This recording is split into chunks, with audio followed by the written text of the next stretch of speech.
Hey everyone, I hope you're doing really well. My tonight, likely your today. We are back for yet another stream. Thanks so much for all of your comments, all of your wonderful feedback. Uh, as I often say, it is so incredibly appreciated, and I hope that you know that.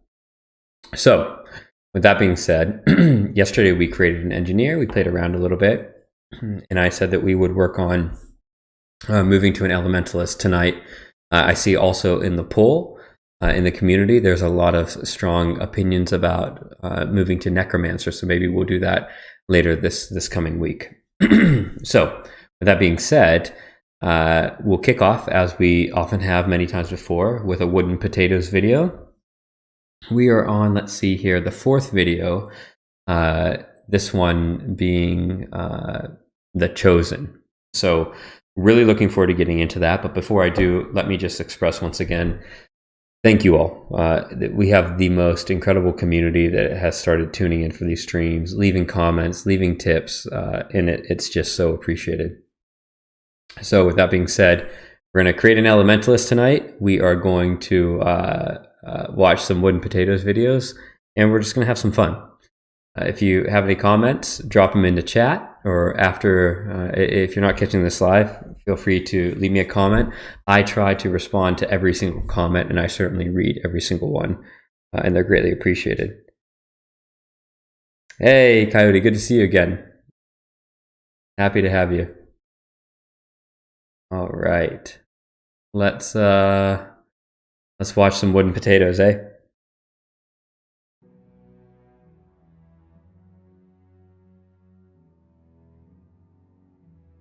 Usually safe, the road between Beetleton and Shaymore had become the stalking grounds of a thief.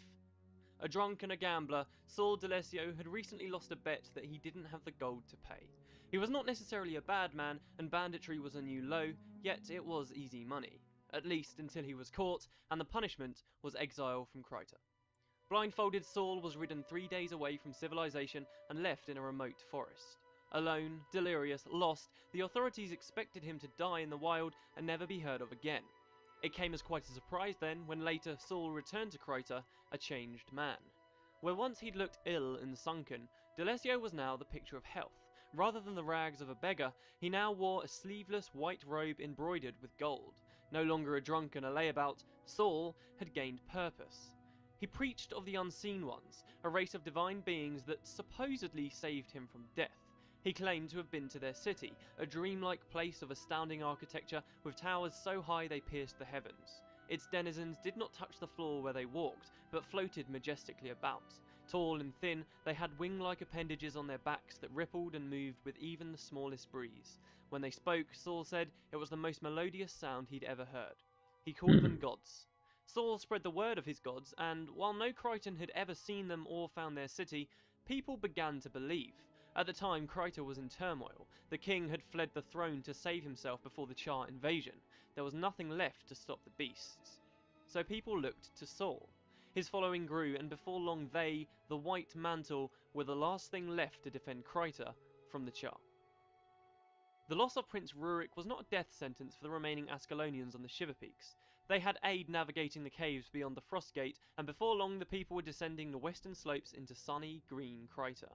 The land was well known for its hot climate and white sand beaches. Mildly tropical inland, the region was well suited to farming. There was much wealth here, though it was unevenly spread. Rulers and protectors of the land, the White Mantle, saved most for those who shared their beliefs and for the nation's defense, erecting stone fortifications that dotted the landscape. A northerly section of Kryta was designated for the refugees to live in. This became the Ascalon settlement. Here the survivors stayed, citizens of Kryta that retained their Ascalonian culture over the generations. Okay. Ivona travelled to the capital of Kryta, Lion's Arch, with her friends. The coastal town was adorned with statues of tall stone lions that looked outwards towards the sea. It traditionally housed the kings and queens in the royal palace, but that had been derelict since the flight of King Jadon and the White Mantle takeover. Since miraculously repelling the Char invasion, the group had assumed responsibility over Kryta's armies, police, and government. Not everyone liked this. The Shining Blade, a group of resistance fighters, murdered and harassed other Crichtons from the nearby Maguma jungle, fighting the Uh-oh. White Mantle expansion. They Comes were the Civil royalists and would War. spill blood until the throne was once again occupied, ignoring the fact that King Jadon had left the people for dead. Before the White Mantle, the Protectors of Kryta were the Lion Guard. Another distinct faction, this group had lost much responsibility after the loss of their king and was now reduced to defending just the capital. While they were allied with the Mantle, they operated outside of it and made their own decisions. There was talk among them of the Scepter of Ore. Of unknown origins, but first found in Ore, the relic had disappeared some time ago. The scepter had a lost twin too, the Staff of the Mists. Gifted to the world in ancient times for protection, the weapons had fallen into the hands of the corrupt and wicked who abused them, forcing the gods to intervene. Both a powerful and influential force on Tyria. The Mantle had recently found the Scepter of Ore, lifting it from a mausoleum. But there was a problem. The living dead began to attack. They swelled up from the swamps and graves, and soon Kryta was infested. Oh Undead man. wanted the scepter for themselves, and little by little they came closer to stealing it. Presently they had the mantle and the staff encircled at a location near Lion's Arch. Our heroes arrived in time for the attack. Here they met Confessor Dorian, the White Mantle leader, who was there to help defend. Is this a storyline that played out in the original Guild Wars game, or is this lore that that preceded even that game? The scepter. He had taken over after the disappearance of Saul D'Alessio a year or two ago, and since had overseen the development of the White Mantle and ruling of Kryta. Together with the Confessor's aid, the heroes repelled the undead and ensured the scepter's safety. Dorian was quick to recognize their efforts. As reward, he made the Ascalonians honorary members of the White Mantle. Though they did not openly accept these unseen gods or relinquish their own beliefs, the adventurers became brothers of the Mantle in arms. Time passed, and when the summer solstice came, the heroes were invited to carry out the testing of the Chosen. At the village of Shamor, they found Justicar Hablion, a renowned White Mantle knight. He showed them the Eye of Janthir, a magic floating eye that could judge people to discern their magical aptitude. It was said that the Mantle retrieved Oh. it from a remote island to the north, whose inhabitants possessed the gift of true sight. The eye was used to find the Chosen, citizens of Kryta that would be taken to study under White Mantle Grand Masters at the Temple of the Unseen. The eye would gaze on, and its subjects would either rise to glory or fall in shame. Many excited people wished to be picked to study in secrecy like those before them, yet it was bittersweet. They would be taken from their homes, never to be seen again, and amid the animated chattering of the majority was the odd chord of sadness or concern. After the ceremony, a caravan was set up and a journey to the Temple of the Unseen to the south began. Hablion did not take a direct route though. Before long, the men and women came to a remote region dangerously close to the Maguma jungle, exposed. A fatal error. The Shining Blade attacked from the trees. Hablion and the heroes were caught off guard, and the Chosen were kidnapped, dragged into the jungle, Mantle left behind. Hablion returned to Kryta for help, while the others pursued the Shining Blade to save the victims, though this was a risky move. The Mantle had always struggled against the Shining Blade in the Maguma.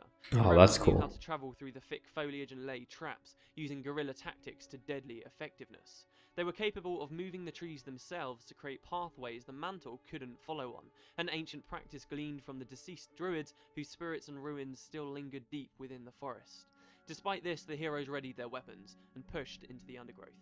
Enormous trees, many times larger than any found in Ascalon or Kryta, Okay. inhibited You get to movement delve and into it blocked in a thick season 3. canopy above. Awesome. Hostile, animate plants stalked the depths, and insects loomed in every corner. The jungle was broken up by dusty, cracked red cliffs with flat, dry tops that were comparatively easier to travel on, if only the trees could be climbed to reach them. By some feat of endurance and a measure of luck, they caught their foes. The Chosen were not dead, but the Shining Blade had made a mistake. They were wrapped in cocoons, the prisoners of Maguma spiders. Quickly, the party of heroes slew the arachnids and freed their allies, before turning on the This enemy. feels like a story straight out of The The Hobbit. rebels had called for help of their own, and from the trees descended a force of Shining Blade that had the heroes encircled. Unaided and outnumbered, they surrendered. Ivinia, leader of the Shining Blade, didn't know what to do. These people were White Mantle, her sworn enemies, and yet she did not want them executed. Clearly, they had tried to save the Chosen, not kill them, so perhaps they did not fully understand. Marcus, a trusted member of the Inner Council, warned Ivinia not to let them loose, but despite this, she freed her captives. There was much to explain. The Blade told their story, claiming the White Mantle was liars, and they had proof of it. Nearby in the jungle was a bloodstone, a chunk of magical rock upon which the jungle foliage could not grow. Hablion had returned to Kryta for more Chosen, and supposedly, rather than bringing them to the Temple of the Unseen for training, the knight was leading them to the Bloodstone. The heroes would watch and wait to see for themselves. They were running late though, and Hablion was already there when they arrived. The White Mantle stood on the stone. They had the Chosen bound and on their knees, and had set up a series of odd crystals about the edges of the platform. Suddenly, Hablion had every last Chosen, man and woman, young and old, slaughtered. Their blood flowed across the smooth surface of the Bloodstone, awakening magic within it that pulsed and shone beneath its glassy Yeah, raw I think you're surface. right. The souls of I those think you're killed right. rose Probably up a lot and from flash Lord of the were Rings, captured in the floating crystals. which is Lightning great. wrapped around their shells. Those are good source materials to write off of. At the same moment, the Shining Blade attacked. The heroes rushed their once ally and engaged him. Hablion was a formidable opponent, and long over the magically charged Bloodstone they clashed. At last, it was over. The knight's corpse fell to the floor among the bodies of the innocent, and with that, the party became traitors to the mantle. What specifically the Bloodstone, the odd crystals, and the trapped souls meant, Ivinia did not know, but she explained the truth behind the White Mantle. They believed in the Flameseeker prophecies. Their gods, if they existed, were not the heavenly beings the mantle claimed. Chosen were never taken to the Temple of the Unseen, but instead to a Bloodstone to be routinely murdered. Countless had died. The mantle believed the Chosen were prophesied to rise up and defeat the Unseen Ones, and this was their way of ensuring that wouldn't happen. The Shining Blade, Ivinia at its head, sought to end the mantle and their misguided beliefs. Despite propaganda, they never harmed the innocent and considered themselves on the side of the people. Important decisions were made by the Inner Council, consisting of Ivinia, Marcus, and a Crichton woman named Saidra, among others. There were no mantle witnesses to Hablion's murder, but soon word had reached them of what happened at the Bloodstone, and Confessor Dorian, an old friend of Hablion's, enraged, ordered war on the Shining Blade. This was a significant escalation in the conflict, and the Blade were outmatched. Ivinia knew of a place to hide, inaccessible to any mantle without inside knowledge, the henge of Den Ravi. It was an old abandoned temple and city of the Druids, who had since transcended their mortal forms and become spirits with nature. The Blade raced the mantle to the henge, completed the trials of entry, and prepared their new base of operations. Soon after, Vizier Kilbron, a wizened mage from Ore, approached the Blade with an offer. The Vizier wanted the Scepter of Ore, but the mantle, who still possessed it, were keen to keep it from him. If the Shining Blade helped him retrieve it, they would gain a powerful ally. They accepted. So Saidra and Ivinia led a small party from Den Ravi during the night. They sailed up the Ullen River back into Kryta. Far south they made for the Temple of the Unseen. Indeed, though the Chosen were never brought here, the temple was an important location to the mantle. It was where the Scepter of Ore had been taken. Undead had, over time, gathered in vast numbers around the fortified complex. In the dark of night, the party crept, avoiding mantle patrols, towards the temple. Here they found Dynas waiting, a Shining Blade spy who had lifted the scepter from inside but could take it no further than the temple perimeter. The plan went without a hitch, except that Marcus had not arrived when he was supposed to. Saidra was concerned by his absence, yet it was too late to turn back. Further east was Sanctum K, a Crichton island hosting a monastery where the Vizier awaited the scepter's arrival come morning. Deep in Kryta now, it was essential the mantle not discover Blade leaders on the island. There was just one boat. Saidra remained on the mainland to watch for any pursuing enemies, while the others sailed across the waters. On the other side, the party split again, Ivinia tending to the boat, the only way off the island, and everyone else pushing on. And finally, there he was, Vizier Kilbron. Dressed in Orian robes, the man spoke with a distinct accent and radiated an inner strength that belied his outward appearance. It was almost unsettling. Yet he did not deceive them, and Vizier Kilbron was about to save their lives. He had much Yeah, to say. he's got a really great Marcus was a tone. traitor, as the Shining Blade He had keeps their things moving spies along searching for the quickly mantle. and keeps you Marcus engaged, would but he's lead also the super information, informative. and I now really the party enjoy knew it. everything. Den Ravi had been stormed, with the hiding Blade either killed or routed. Worse, Saidra and Ivinia had just been captured at the docks. The backbone of the Shining Blade was broken. Now, White Mantle descended on the monastery for the Scepter of Ore. The boat lost, the party was trapped on Sanctum K with no place to run. Uh-oh. But now, they had the Vizier. Kilbron did not plan to give up the scepter. As bearer of this ancient relic, he commanded the undead to fight by his side. He led the heroes to a disused dock on the other side of the island and began to cast a spell. From beneath the waves rose a once sunken ship to escape on. With mantles slashing at their heels, the party escaped on it with their lives. Yet where could they go? The Shining Blade were defeated. Kryta had become a death trap. Returning to the Ascalon settlement could risk the safety of the evacuees, and what was left with Adalburn and the hateful Char. As before, Kilperon had a plan. You are chosen, he said. The Flameseeker prophecies were written not about innocent Krytans, but the people on that boat. He instructed them to claim their birthright, to ascend and gain the gift of true sight, to make the unseen seen. Only through ascension could these heroes take the fight to the mantle and liberate Kryta. It was time to seek the flame.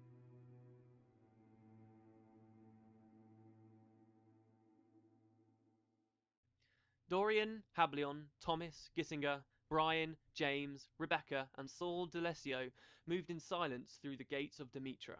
Tonight, the Char would either be defeated, or Saul would lead his friends to their death for nothing.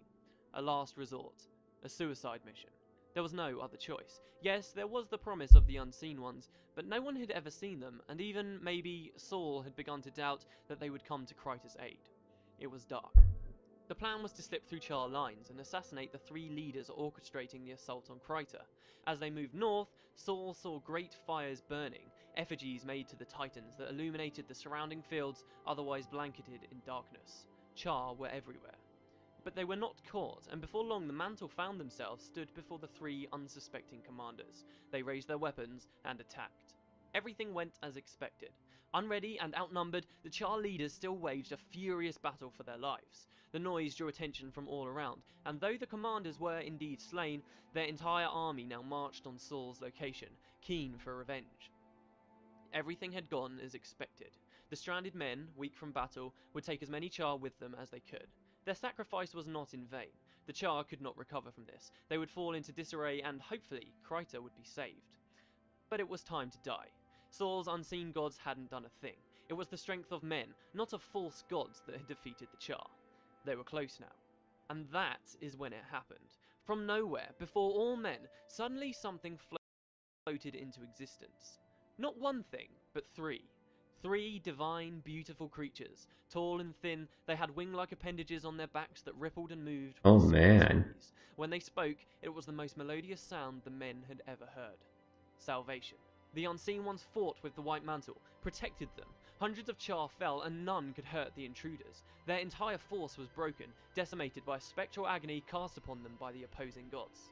When all were either dead or fleeing, the unseen ones turned to Saul and his followers. Everyone had survived. Yet the gods did not celebrate it. Without warning or reason, as impassionately as they fought the Char, the unseen ones attacked their allies. Only those they deemed most faithful were spared.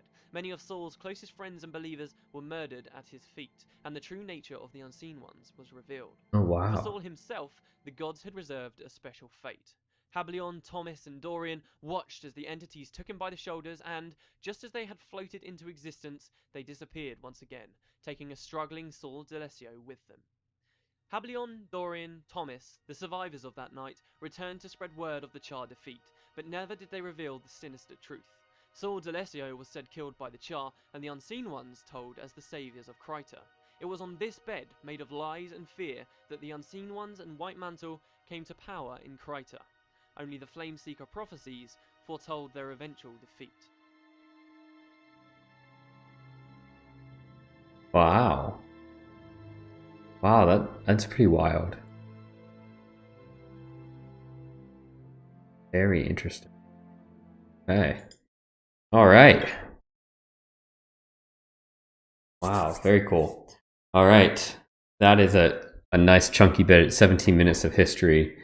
Again, delivered perfectly by Wooden Potatoes. Now, before we jump over and create an Elementalist, last night I was, you probably remember, I was referencing this Tolkien video and I couldn't get Streamlabs to pull up YouTube at the time. But we have it now. So just in case anybody wants to watch this, this is the title here, Tolkien in Oxford, 1968. It's an old BBC documentary, and I'll play just a clip of it. This is Tolkien walking around Oxford in 1968. Whatever that tree is, and these are limes. But all the limes have, however old they are, they're lovely green in spring. I have always, for some reason, I don't know why, been enormously attracted by trees. All my work is full of trees. I suppose I have actually, in some simple-minded form of longing, actually would like to. I should have liked to be able to make contact with a tree and find out what it feels about things. And the old ent says a few things, doesn't it, about feeling the sap run up and the open to the sun. Hello, Helga. I hope you're doing well. Nice to see you again. There was a long line of trees, this guy no younger, all along the wall, so those houses couldn't see you and you couldn't see them when they were in leaf. Yes. It was much more secluded. We're just watching a little bit of an old BBC documentary from 1968 that's following J.R.R. Tolkien around Oxford that we were talking about last night. And you actually see, I'll jump ahead here. They go all around. They talk to different students and professors and really pretentious, really pretentious Oxford students at the time that are reading way too much into Tolkien's works. Here's a good example of it. This Beatles look-alike. Seems to me that his work implies an escape from political and social reality. This seems to me is reprehensible. It's an implication of triviality, it's an implication of regression, a refusal to face up to our political and social problems, our religious problems of today. And the cult of the Hobbit, the cult of Tolkien in America particularly, seems to be responding to this sort of failure in engagement with our political and social situation. The trouble is, of course, they make it sound like an intellectualized Dr. Dolittle. And no doubt before very long we'll have Lord of the Rings on ice with Millicent Martin and Margaret Rutherford. But it will become a cult, as it is a cult in America now, where the constant symbol is seen, Frodo lives.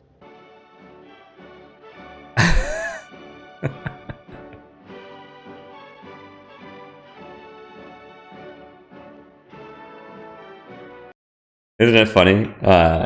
I love it. Yeah, you're absolutely right, Helga. It could be straight from a Monty Python sketch. But really interesting documentary. I recommend checking it out. And cool that they're exploring sort of this phenomenon of The Hobbit and Lord of the Rings at Oxford during Tolkien's life, where there were many supporters of the story and many people that thought it trivial.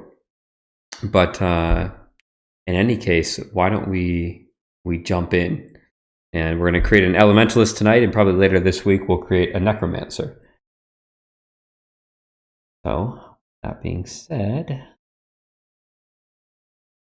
on the train of work, and it seems that you all had an election last night in Germany, Helga, so I hope things went the way that you wanted them to go. German politics are always very interesting, and it's 17 years after, I believe, 17 years of Angela Merkel, and now there'll be a new coalition and a new chancellor. So hope everything is great in Germany today. But we're here to talk about Syria. Okay, cool. So we're going to get two good ones. We'll do Elementalist tonight, and we'll do Necro later this week. A lot of feedback for me to stop creating Norn and humans and try something different. So I think, what do we think of a Sylvari for the Elementalist?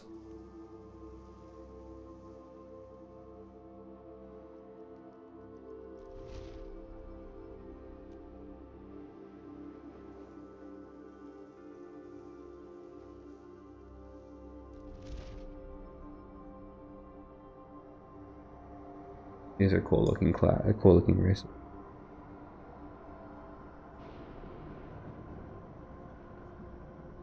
A flaming plant.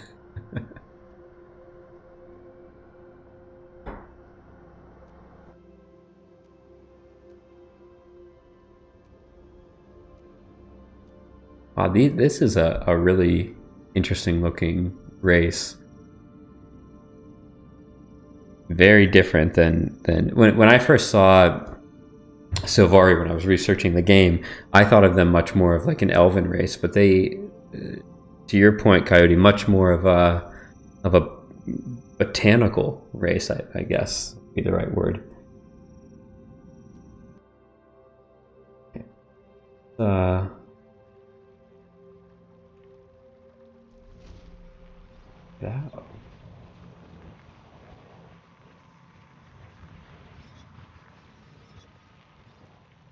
Wow, this is just a wild looking. I don't even know what we're looking at. I'm a little bit scared.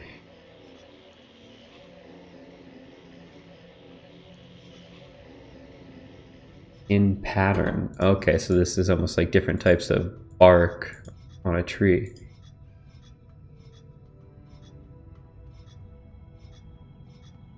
Very interesting.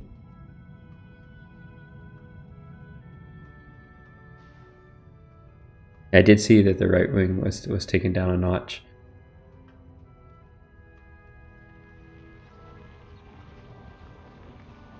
Okay, you have a hunter, a guardian, and a mesmer, Sylvari. It seems like a pretty cool, definitely a different race and a really nice take on things. Okay, so oh wow, so there are. Oh, I see. Okay, I see what's going on.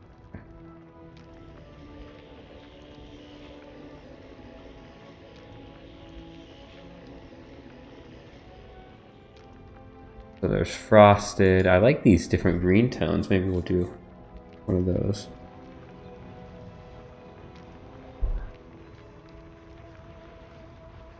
Oh, yeah, that's better. Whoa! Whoa! Do they glow at night? Is that what that is?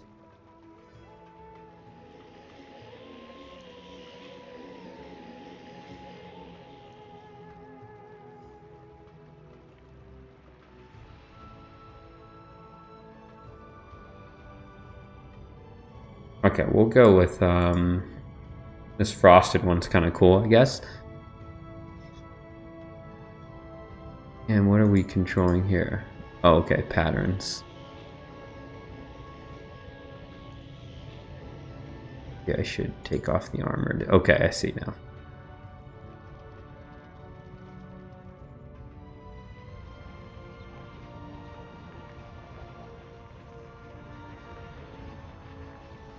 Oh, wow, okay. That, like, somewhat naive at times, but connected via their shared dream. Oh, wow. This is one of the more interesting races I think I've ever seen in the game. Let's see what different colors we have for glow.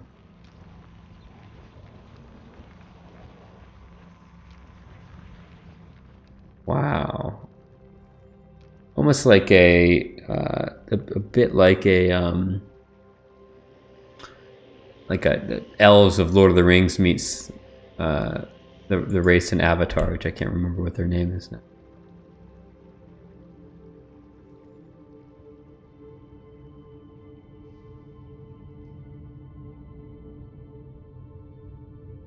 This glow is pretty cool.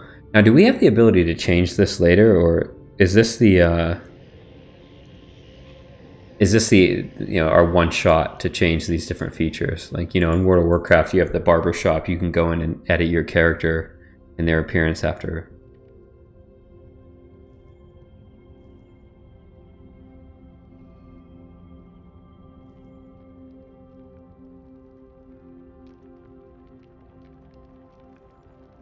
Wash is kind of cool. That's super glowy.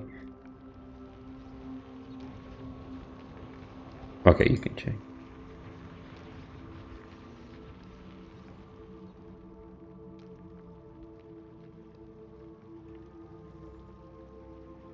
This glow stuff is like, it's kind of blown my mind. This is really cool.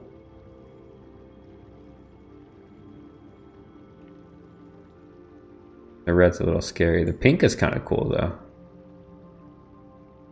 But let's go with something Yeah, I'll give you all two choices. Oh, a Celtic Gaelic pattern. Should we go with squash? That's what we have right here, which is more like a, I guess, a golden glow. Or should we go with riverlet? Is it riverlet? Yeah. Riverlet, which is like a, almost like a moonwell green.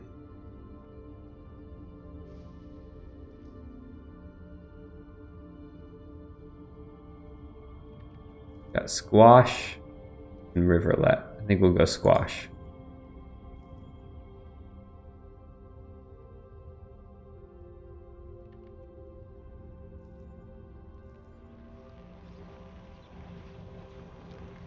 Oh, I have more. Oh my gosh.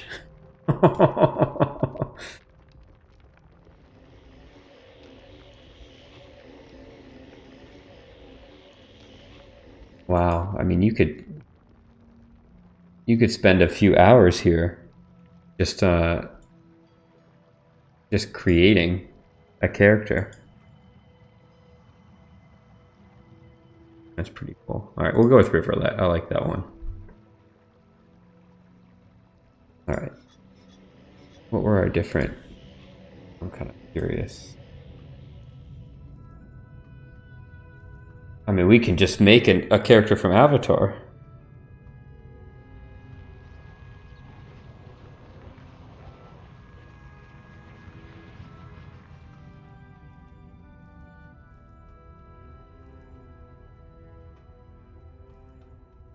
Frosted Sea.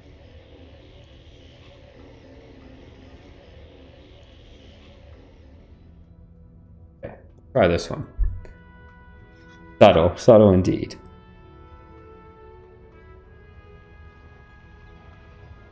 I kind of like this head option. So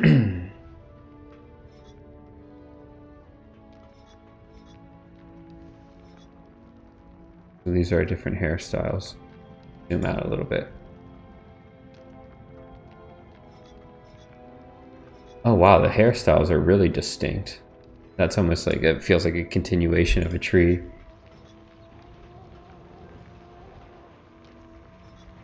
Wow, the designers must have had a ton of fun. Whoa! These are wild. The designers must have had so much fun. This one's a mushroom head.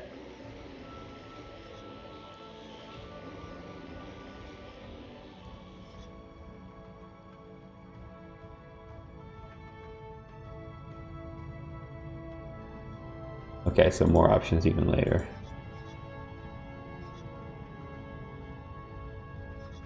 I'm usually pretty bored creating characters. This is a lot of fun though.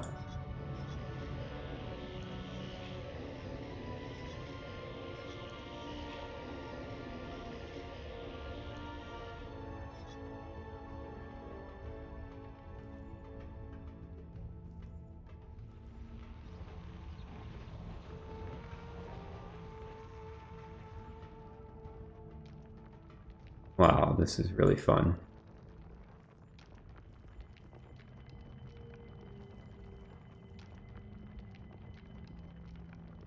Burnished steel. Or I think I liked frost as well. Let's go with frost. Go with frost, and we'll do this style. Wait until you get to the char. Hey Pixie, good to see you. Welcome, welcome. Yeah, that mushroom one is wild. Let's look at the mushroom one more time.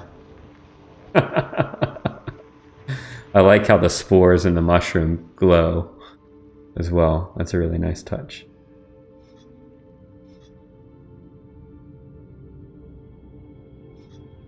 This character looks like if you turned Jude Law into a plant, this is what he would look like. Go to some of the different faces real quick. Whoa, some of these are a little bit scary.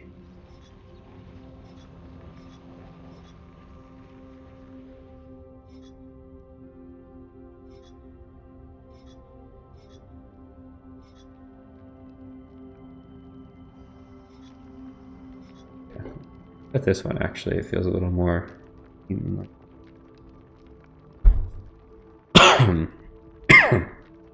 Excuse me.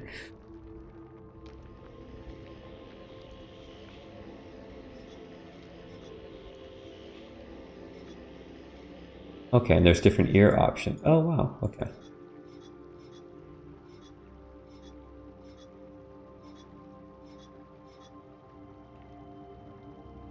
Oh, like almost like a tulip or a flower coming out of the ear.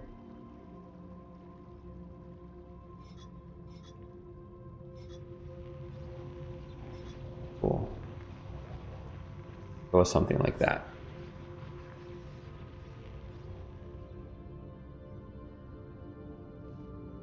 Yeah, that's true. Fair point.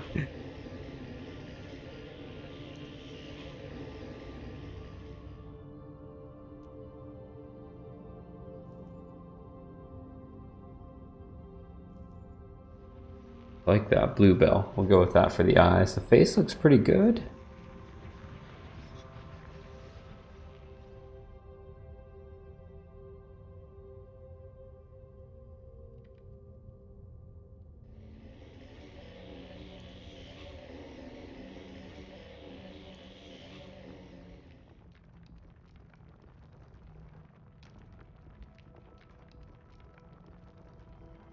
Or chin length. Okay, armor dies.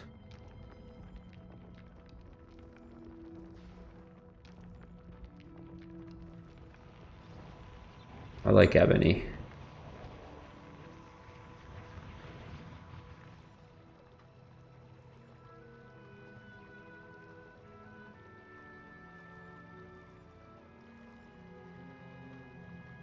I want to go back to the glow one more time now.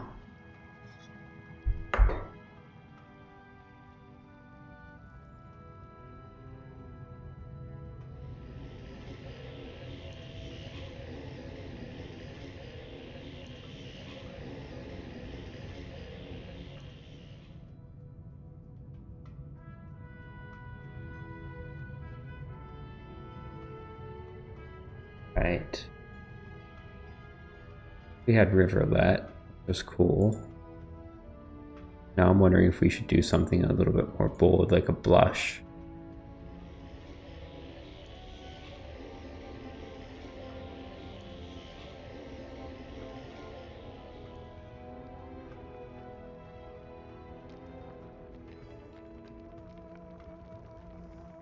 Or maybe a pale pink.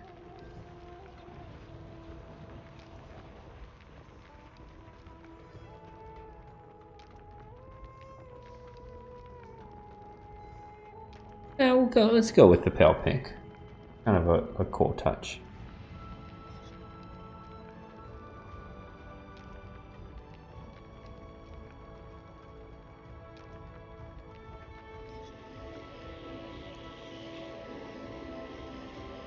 All right.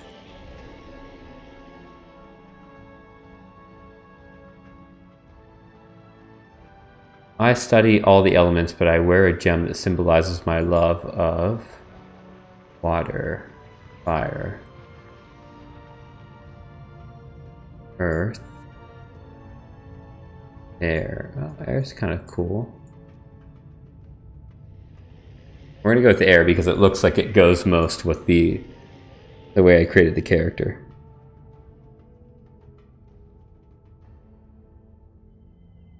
I haven't played around with the dye system too much. And I tend to like these really neutral colors as well. Trouble may follow me, but I overcome it using my, let's say, charm.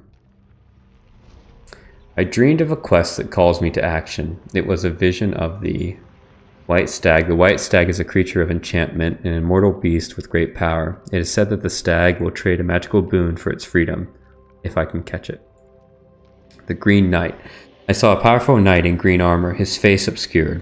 He was defeated, but did not submit. Was killed, but did not die. Dare I face him in battle? Shield of the Moon. The moon is a powerful symbol of healing and magic. Any who dream they're protected by the moon shall know faith and fortitude. I hope I'm worthy of such a vision. Interesting.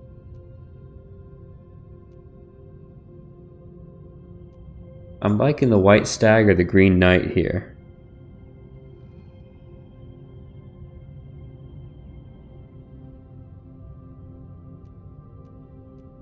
Oh, water. Yeah.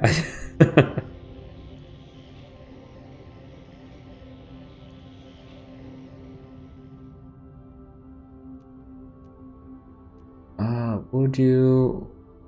The Green Knight sounds interesting. Feels very Arthurian. I believe the most important Ventari's teaching is act with wisdom, but act. All things have a right to grow.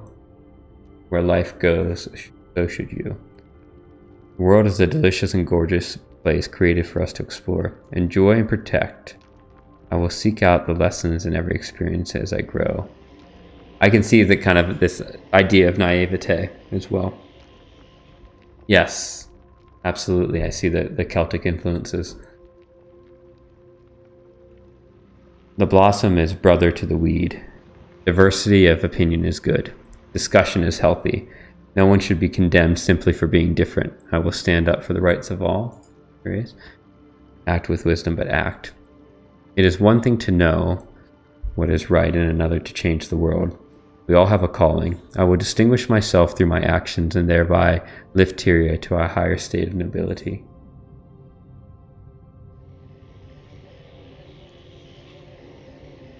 We'll do act with wisdom, but act.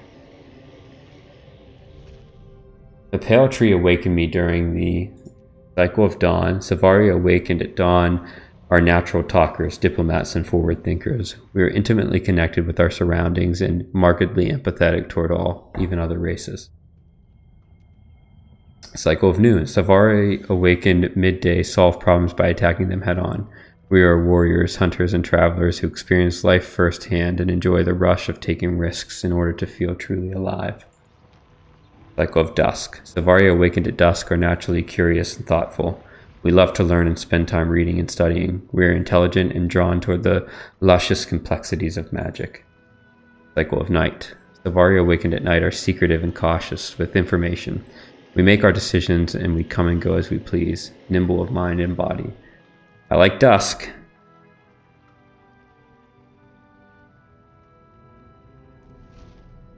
All right, what name are we going to use? I'm running out of names. Trying to think if I have any Celtic names off the top of my head. Ooh.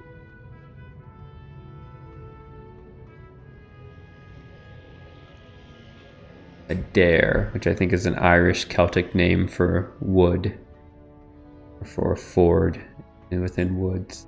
Oh, Adair's already used.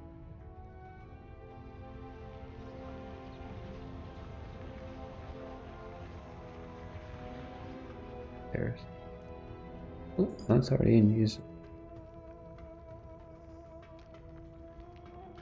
Caesar after the salad.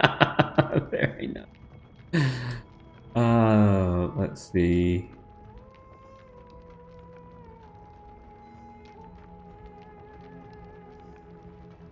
We'll do something like that.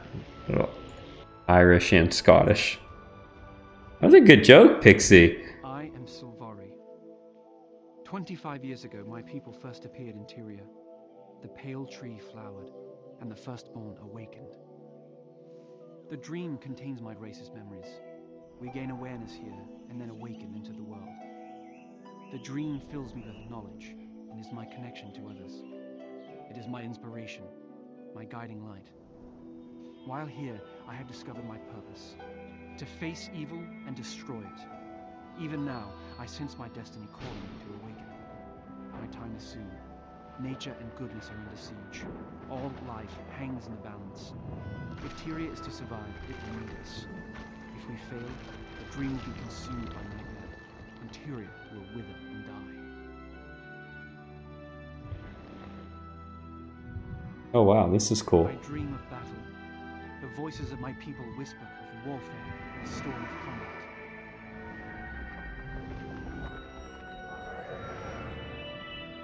I see a knight in armor, fierce with challenge. He offers me the gift of courage. This is a great intro. Wow.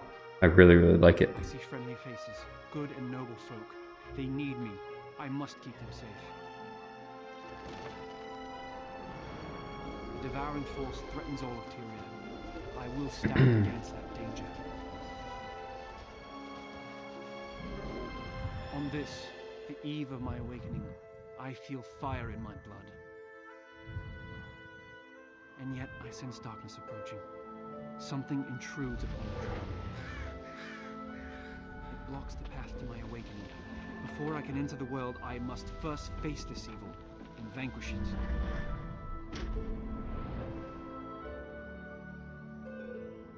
I am summoned by the dream.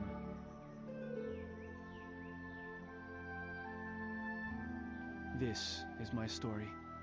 I really like this notion of their having consciousness while they're within the dream. I think that's a really nice touch.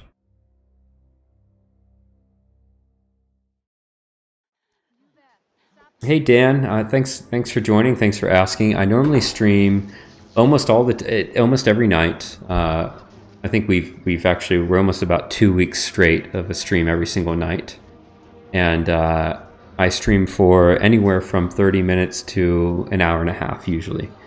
I'm in the U.S., so this is getting in the evening for me. So it's, we like to all get together for 30 minutes to an hour and a half on longer nights and just chat, have some fun, and this great, incredible group of people help me not look so foolish as I play and try to learn this world for the first time.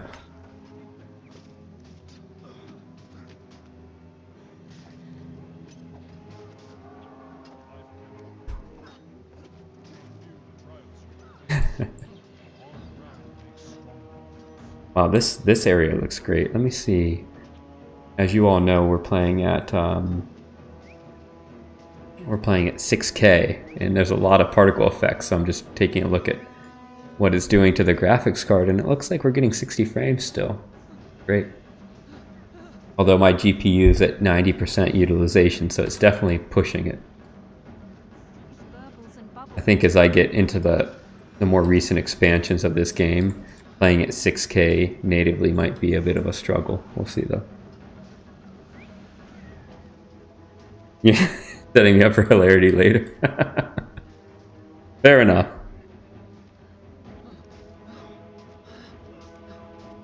Alright, protect the dream, speak with...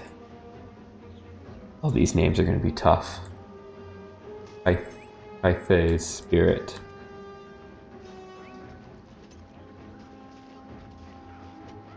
So am I still within the dream, I wonder? Yes, I'm here. Can you see me? Dreamer, I am Keith. I need your help. Hey. Can you hear me where you are within the dream? Within the dream? What does that mean? Why do you look transparent? I am in Tyria, a land far away. Soon you'll awaken here, but for now you live in the dream. I can't explain right now. We must hurry. Something is poisoning the dream. Poisoning the dream? Of course I will do whatever I can to help you. Why me? Your spirit is strong. Do not underestimate yourself. Head to the far embankment, and I'll meet you there. This is really cool. Alright, run past the Nightmare Hounds.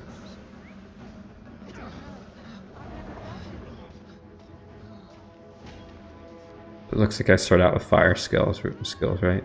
You gain health every time you cast a spell. This way. Those hounds are an aspect of the screen, which you must face. Ooh. Cool animation.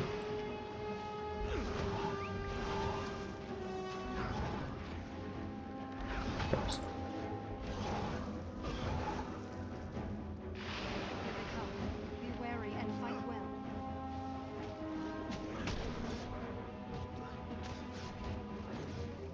Cabbage head. I love that. Was I supposed to run through this thicket? I'll get this bridge reformed with the utmost haste.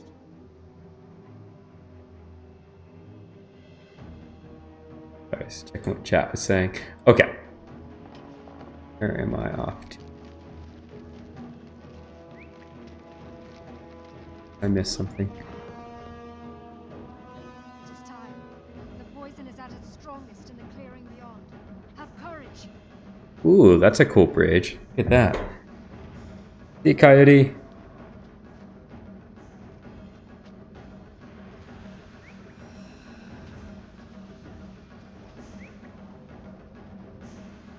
Wait. Something's happening. I feel Uh-oh. Hey! the tree has breathed her strength into me. She's made me tangible, but only for a few moments. That's cool armor. Hurry, Sapling. Be ready for anything. Swiftly now. Just end this corruption. Oh, good. Coyote's staying for a little bit longer. The hounds.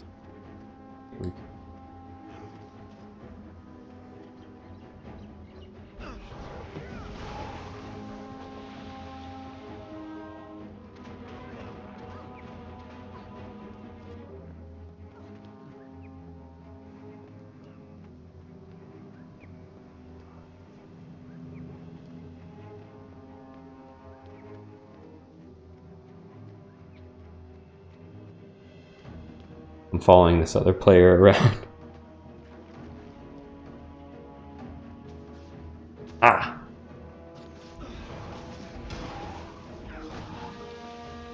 I've been getting some feedback that I need to work on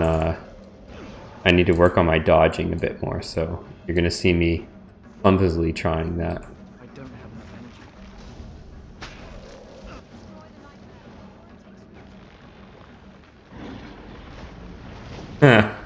Yeah, new plant getting lost in between the plants. Well said. Whoa! What is this?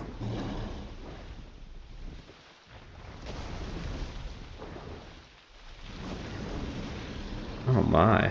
Very cool.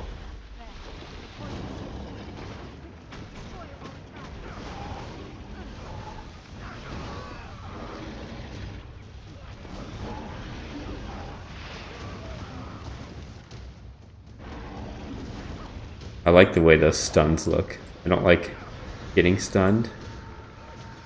I definitely like the way they look.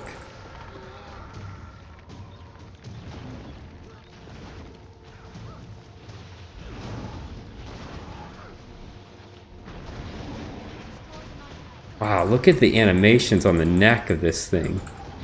Whoa, that is really cool. Alright, don't die.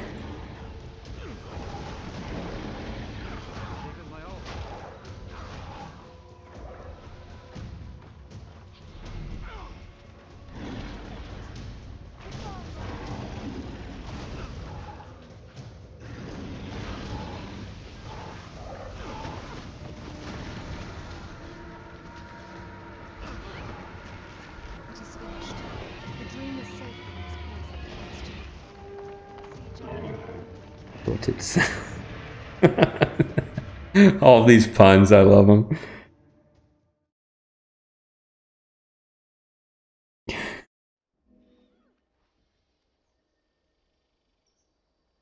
Where am I? I was fighting a great evil. Are we safe? Keith! Where is Keith? Steady, sapling.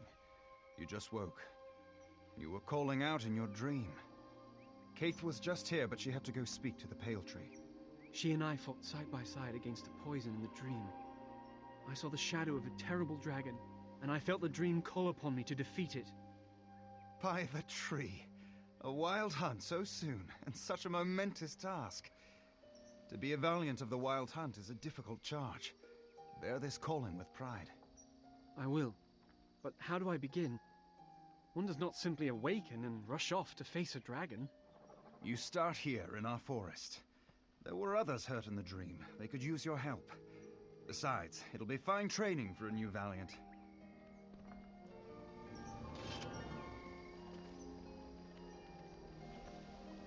That was cool. That was one of the more interesting openings I've seen so far. It really is a novel experience, this class.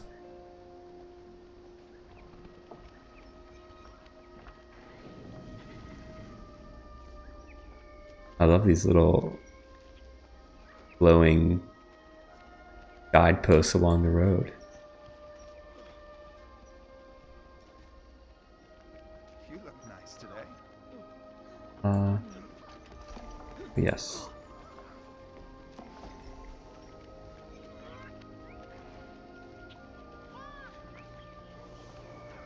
Careful the next beach. Maybe to the east. That was a tip that I had, was to hide my bags. Normally I'm in, but that's right into the undead. Celadon Forest. Maybe they'll clear up. Yes, it's gorgeous. Look at this. I think I'll pass. This I know this is becoming like my standard go-to is just panning the camera and saying, "Look at this." But when the devs create such beautiful worlds, how can't you? I mean, stunning with the birds flying overhead. Incredible. Absolutely incredible. Look at that. Right there. Wow.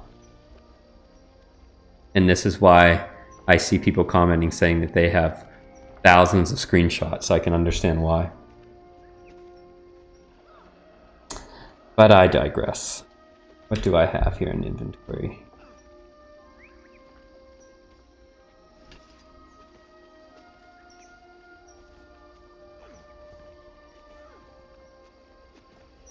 Laurels allow you to buy end-level trinkets. Okay.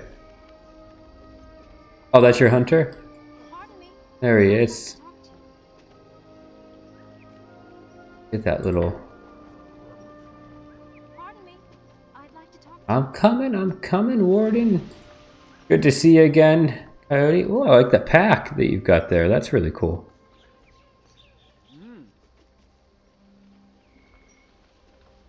Very nice. Pardon me. Alright, let's see what... Welcome to Astoria. the guild hit Journey pop. forth into the unknown.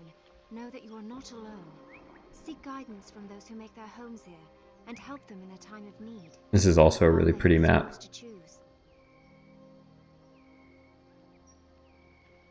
Oh, it's the guild logo. Okay, I see.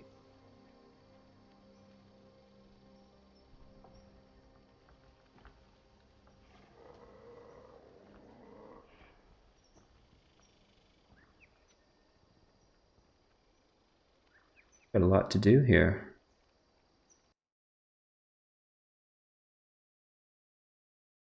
You'll encounter amazing Asuran waypoints that, for a small fee, allow you to rapidly traverse the land. Right. Very cool. Oh. Person has a very nice suit on. And their arms are on blue fire, looks like. Hidden jumping puzzle. Hey now. Whoa! Pardon me. I'd like to talk to you.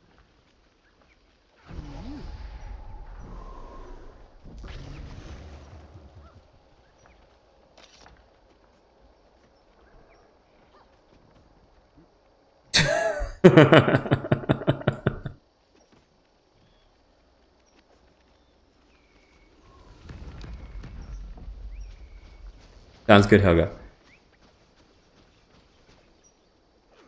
Help Delilah keep the farmer's field safe.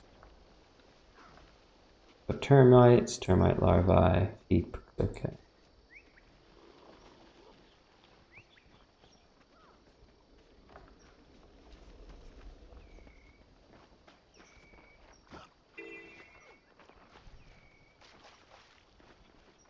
Seem to have turned auto run on. I can't remember what keybind auto run is. This is highly embarrassing.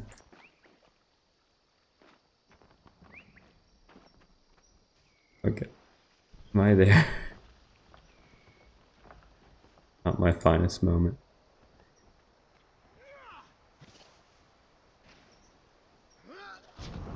Ah, cool. Drake's breath is cool. I like that. That's really neat.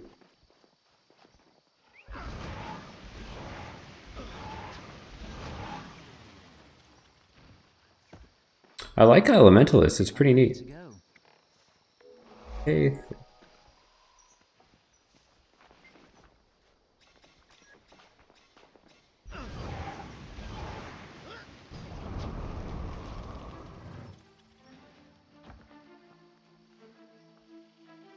R. Okay.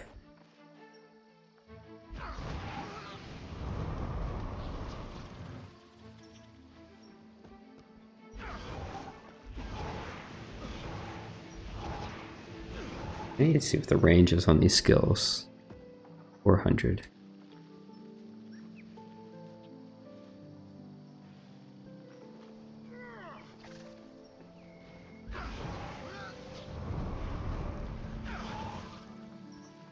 I really like the animations on this profession.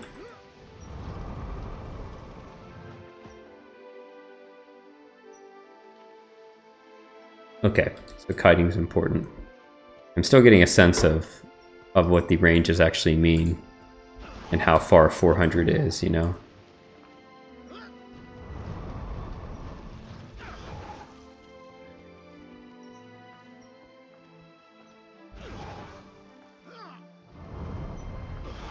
So it looks like this is out of range. It is pretty short range.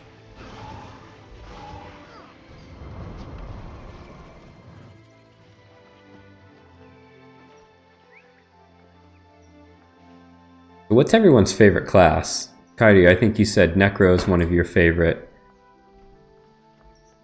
Pixie, do you have a favorite? What termites? Uproot termite larvae, feed prickly fruit to hungry mellows. Okay, where's fruit at?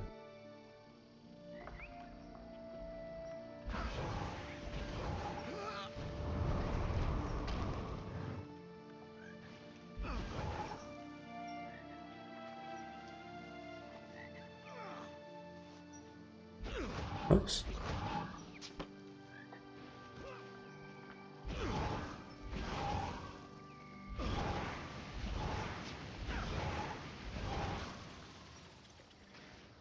We fight against nightmares here. Guardian and Warrior. Necro and Guardian for Kairi. Okay. We'll have to make sure that we create those as well.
Oh, I see. They've always been in the meta.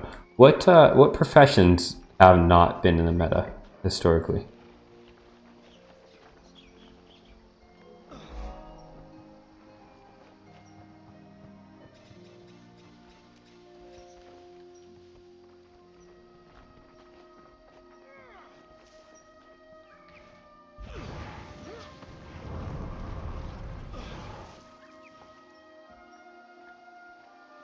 Updander manage. Panel.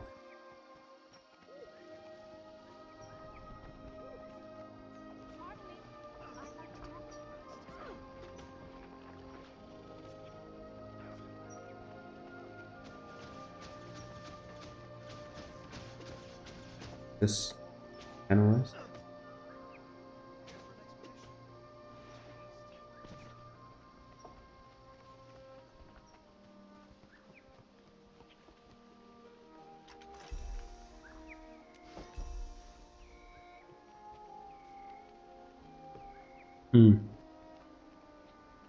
Meta changes per game mode. Okay.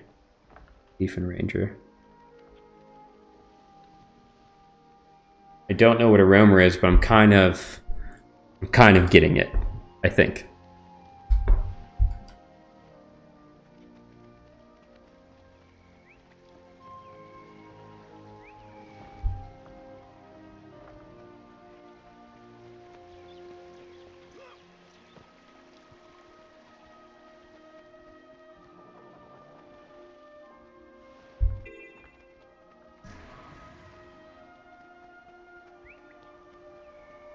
Help lost towns, play with pups, and kill pests.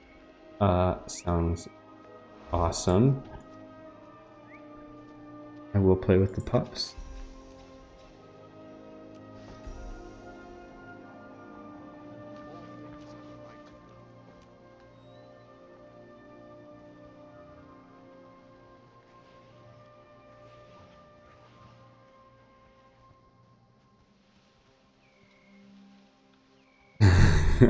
I love this.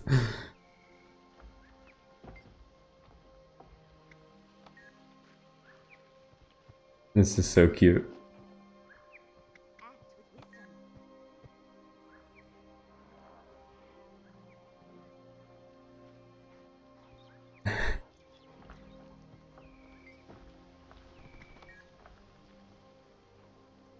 Sounds play the pups. Yo.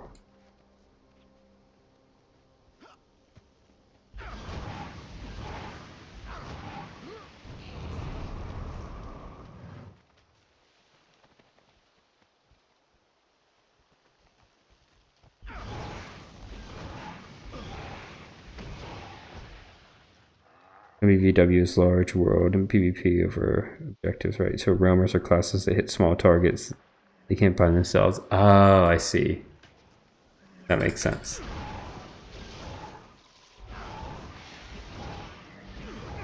Thank you for that explanation.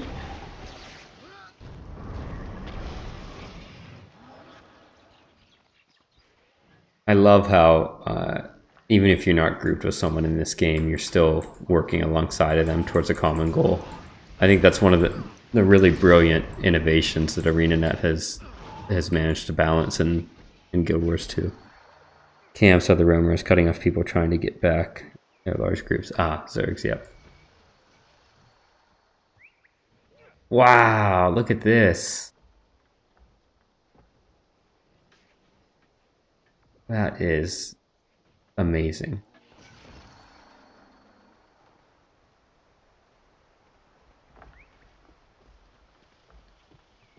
So cool.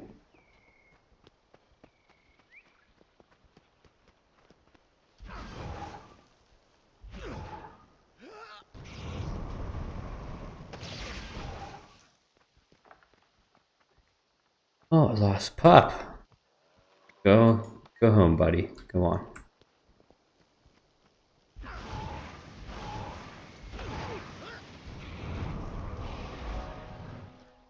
Look at this thing. It looks like a werewolf. Oh, it's not friendly. It's not friendly.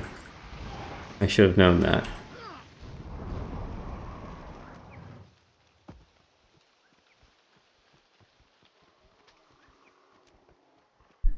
Up Gamai, support the wardens of the warden herd. Yeah.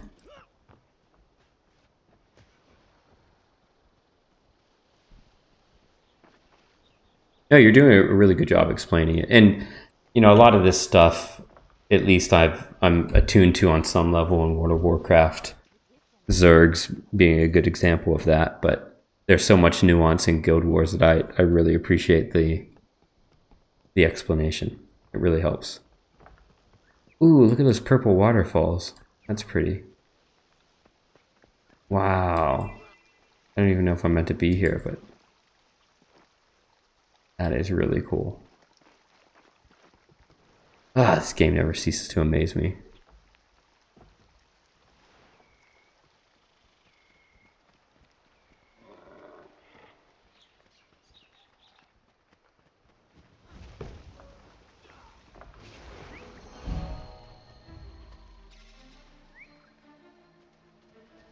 Burning speed. Slide forward and blast the area. Leave behind a line of fire that burns foes. This looks like an AoE. A linear AoE. Ooh, that was cool. I like it. The longer a mob has been alive, the more XP it gives. Yellow tag mobs do not aggro on players, so tend to stay alive longer.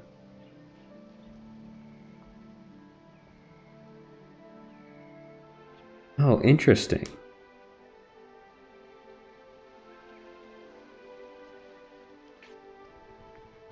So, Pixie, are you saying if I kill the yellow tag mobs, they're going to give more experience generally, just because they don't aggro, so they stay alive in game much longer than ones that do aggro?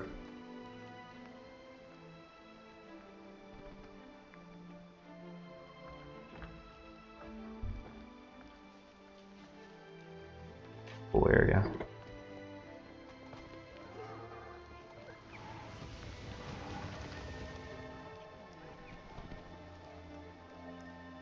Okay, that's a really interesting game mechanic. I love that they do that.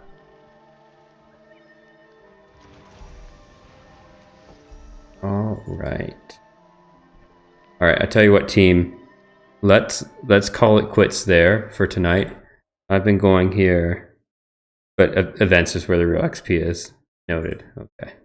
I've been going for about an hour and 15 minutes. I think I'll call it quits so I can get some sleep before we get back into the main week tomorrow.